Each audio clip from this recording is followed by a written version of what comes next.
Okay. வணக்கம். இன்றைக்கி 10 செப்டம்பரு புதன்கிழமை, 2025. ஸோ எனக்கு நியாயம் கிடைக்கல. இன்ன வரைக்கும் நகையை திருடிக்கிட்டு இருக்கானுங்க, காசை திருடிக்கிட்டு இருக்கானுங்க. இன்ன வரைக்கும் திருட்டு பழி போட்டுக்கிட்டு தான் இருக்கானுங்க. நான் ஏற்கனவே சொன்னேன், சின்ன பிள்ளையிலேருந்து இந்த அங்சானா இந்த பெரிய ஜாதி வாத்து மாதிரி இருக்குமே, அப்படியே தலையை அப்படியே சதையை பிச்சு எடுத்துருமா. அது வரட்டும், மாடு வரட்டும், நாய் வரட்டும், காக்கா தலையில் கொட்டும், பீப்பையிலும் அதே மாதிரி என் மகளை செய்கிறாங்க. என்னை வெளியாக்குனதே எப்படின்னா, நான் சின்ன பிள்ளையிலேருந்து எங்கள் பாட்டி பரம்பரை, தாத்தா பரம்பரை, எங்கள் பெரியம்மா பெரியப்பா, அந்த மாதிரி கீழேருந்து வந்துட்டேன். எங்கள் பாட்டிக்கோட அம்மா, எங்கள் பாட்டி, எங்கள் அம்மா, எங்கள் பெரியம்மா, எங்கள் சின்னம்மா அதெல்லாம் பார்த்து சுற்ற விட்டாங்க. அதோட நடுவில் நான் ஒண்டி தான். அதுக்கு மேலே எல்லாத்தையும் நான் கேரளில் பிறந்தனால, அனாதை ஆசிரமனால எல்லாம் சுற்றியும் பார்க்க விட்டுட்டு, ஸோ அதுக்கு மேலே என் பிள்ளைங்க, என் வீட்டுக்காரோட சொந்தக்காரவங்க, எங்களோட சொந்தக்காரவங்க, அந்த மாதிரி வீட்டில் என்னென்ன நடக்குது, எப்படி கேன்சரு, இன்சுலின்னு இது பண்ணிடு. நான் வளர்ந்த கிறிஸ்டின் வீடு அவங்க அப்பயே இன்சுலின் போடுவாங்க. ஹாஸ்பிட்டலில் வேலை செஞ்சாலும், நான் பிறந்த ஹாஸ்பிட்டலில் ஆயா மாவா சாப்பாடு போடுறவங்கள வேலை செஞ்சாலும், ஆண்டி அவங்க மக பெரியவங்க, இன்னொரு அண்ணன், ஆண்டி ரிட்டையர் ஆகணுன்னா இன்னொரு அண்ணனுக்கு அந்த நான் பிறந்த ஹாஸ்பிட்டலில் வேலை கிடச்சிச்சு. ஹாஸ்பிட்டல் மாயா யூனிவர்சிட்டி. ஸோ அவங்களுக்கு பல்லு இல்லை. ஸோ அங்கிள் அவங்க கிறிஸ்டினாக இருந்தாலும் கலப்பு திருமணம். அதாவது பூ வைக்கிறவங்களும் பூ வைக்காதவங்களும், அதாவது பொட்டு பூ வைக்கிறவங்களும், அங்கிள் பொட்டு பூ வைக்காதவங்க, ஆண்டி பூ போட்டு வைக்கிறவங்க. ஸோ கலப்பு திருமணம். ஸோ அவர் கொஞ்ச நாள் சென்று எல்சேமியா அந்த மாதிரி வீட்டுக்கு கண்ணு முன்னுக்கு கொலை நடந்தாலும் அவருக்கு தெரியாது.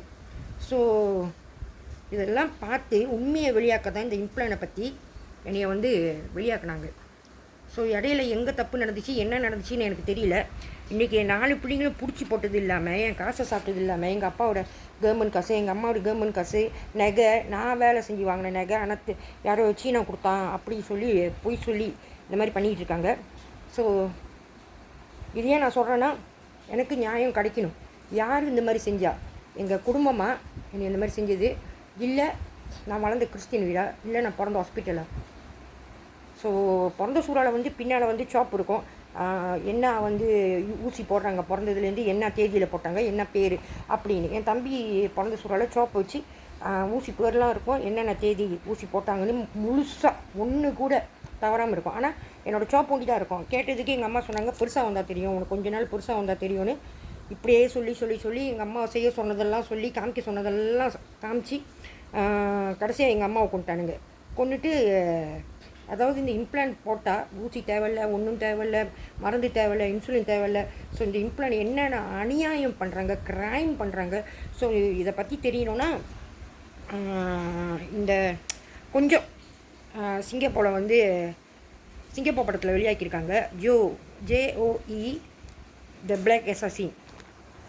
அது முழுசாக காமிக்க மாட்டாங்க, ஆனால் இது கெட்டதுக்கு தான் போட்டிருக்காங்க அப்படின்னு சொல்லி சிங்கப்பூர் படத்தில் வெளியாக்குனாங்க கொஞ்சமாக. த பிளாக் அசாசின். ஸோ அதில் கொஞ்சம் சொல்லப்பட்டிருக்கு இந்த இம்ப்ளானை பற்றி. இது தமிழ்நாடு கண்டுபிடிப்பு அப்படின்னு. ஸோ எனக்கு இன்றைக்கி நியாயம் கிடைக்கல, எங்கள் பிள்ளைங்களுக்கு நியாயம் கிடைக்கல. ஸோ நான் 4 வயசுலேருந்து கை வைக்கப்பட்டேன். நிறையா பேருனால வயசான கிழவன்லேருந்து 6 வயசு பையன், 5 வயசு பையன், நான் 4 வயசு இருக்கும்போது. ஸோ அதே மாதிரி என் பிள்ளைங்க, ரெட்டை பிள்ளைங்களையும் என் குழந்தை மாவனை வச்சு அந்த மாதிரி செஞ்சாங்க. நடக்க முடியாமல் வந்துச்சுங்க. ஒளிஞ்சு விழலாம் மாற்றி கொண்டு போய் சூளாரை கழட்டி சோப்பாக வந்துச்சுங்க. ஸோ அவங்க அப்பா அம்மனுக்கு தான் சொல்கிறாங்க. ஸோ இது சின்ன பிள்ளையில் என்னை இம்ப்ளான் போட்டாங்களே, அவங்க சொன்னனால ஸோ இப்படி தான் வச்சு வெளியாக்க முடியும், இப்படி நடந்தால் தான் இந்த இம்ப்ளானை நிப்பாட்டுவாங்க.